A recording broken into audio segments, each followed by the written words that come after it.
Hello, peace be upon you. Assalamu alaikum. My name is Brother Ismael. I've been a Muslim for 16 years. But in the past few years, I have been bothered by some reoccurring issues which have forced me to question my Islamic faith. And recently I have decided to finally leave Islam, and in this video I will explain why. Now, I don't think it's fair for Muslims to consider me as some kind of traitor or sellout, because over the years I've done my best to be faithful and loyal to Islam. I did not play games with Islam, and I took my Islamic faith very seriously. And whenever I found any Islamic teaching difficult, problematic, or controversial, I always did my best to research the issue for myself and for my fellow Muslims to resolve it.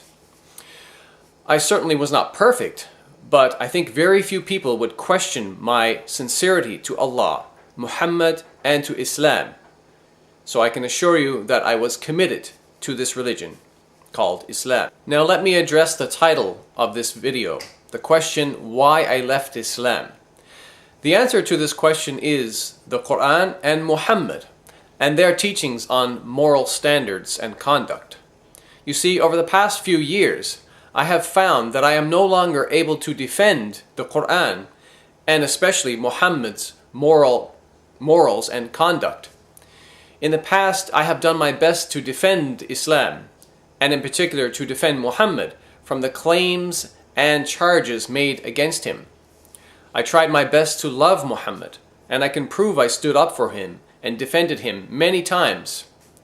For example, I produced videos like Was Muhammad Merciful?, where I tried to provide examples of Muhammad's good character, and my video Who are the Islam haters?, where I tried to refute and expose the anti-Islamic critics, and I made many more videos in which I defended Islam and Muhammad. Most of the time I was successful in defending Muhammad against those who were attacking his character, as I was well educated in Islam and I studied Islamic apologetics for years.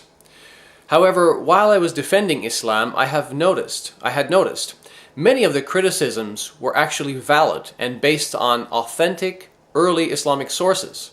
And I found myself at a loss to find adequate, honest responses to them. In the coming videos, I shall share with you many of the allegations made against the Quran and Muhammad that I could no longer defend. But for the sake of brevity, in this video I will provide you with one example on the topic of sexual immorality. As shocking as it may seem, both the Quran and Muhammad teach that it's permissible, halal, to capture and rape female war captives, even if these women are married and their non-Muslim husbands are still alive.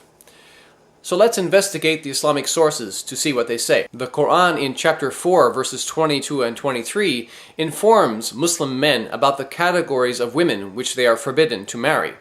But in ayah number 24 we read, وَالْمُحْصَنَاتُ مِنَ النِّسَاءِ إِلَّا مَا مَلَكَتْ أَيْمَانُكُمْ. Also forbidden are women already married, except those whom your right hands possess. So we see here in the Quran an exception, an example where it is permissible, halal, for a Muslim man to marry a woman who already has a husband. But who are these women described as being owned or possessed by your right hand? For the answer, let us turn to the most famous commentator on the Quran, Ibn Kathir, who, while commenting on Quran chapter 4:24, said the following, quote, Allah said, وَالْمُحْصَنَاتُ مِنَ النِّسَاءِ إِلَّا مَا مَلَكَتْ أَيْمَانُكُمْ. Also forbidden are women already married except those whom your right hands possess. The ayah means you are prohibited from marrying women who are already married. إِلَّا مَا مَلَكَتْ أَيْمَانُكُمْ. Except those whom your right hands possess, meaning except those whom you acquire through war, for you are allowed such women after making sure they are not pregnant. Imam Ahmad recorded that Abu Sa'id al-Khudri said, "We captured some women from the area of Awtas who were already married, and we disliked having sexual relations with them because they already had husbands. So we asked the Prophet about this matter, and this ayah was revealed. وَالْمُحْصَنَاتُ مِنَ النِّسَاءِ إِلَّا مَا مَلَكَتْ أَيْمَانُكُمْ. Also forbidden are women already married, except those whom your right hands possess. Consequently, we had sexual relations with these women. This is the recording collected by At-Tirmidhi, An-Nasa'i, Ibn Jarir, and Muslim in his Sahih. Now at this point, maybe you're in a state of shock. Maybe you're even saying to yourself, this is impossible. The glorious Quran and the noble Prophet Muhammad would never teach such sexual immorality. Or maybe you're thinking, there must be some other more positive interpretation to the Quran, chapter 4, verse 24. Or maybe you're even trying to convince yourself that the great Islamic scholar and the most famous Quran commentator, Ibn Kathir, is completely wrong and he has no idea what he's talking about. Brothers and sisters, I wish all of that were true, but unfortunately, when we investigate the matter further, things just get worse.